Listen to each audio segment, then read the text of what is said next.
राज्यातील व आपल्या भागातील नवनवीन बातम्या पाहण्यासाठी लोकशाही महाराष्ट्र न्यूज चॅनलला लाईक करा, सबस्क्राईब करा आणि शेअर करायला विसरू नका. विधान परिषद निवडणुकीत गेल्या काही दिवसांपासून सुरू असलेल्या राजकीय संघर्षाचा निकाल आज हाती आला.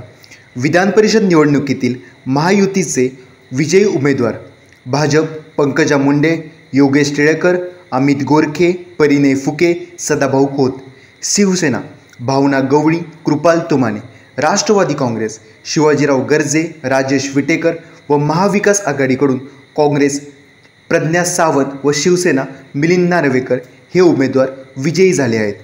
विधान परिषदेच्या 11 जागांसाठी 12 उमेदवार रिंगणात उभे होते.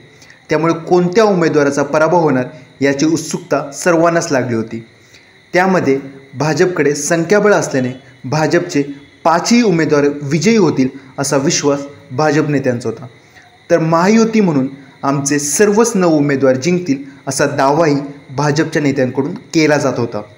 भाजपसह महायुतीच्या नेत्यांचाही या विजयाचा विश्वास होता. त्यानुसार महायुतीच्या सर्वच 9 उमेदवारांचा विजय झाला आहे. तर महाविकास आघाडीच्या 2 उमेदवारांचा विजय झाला आहे.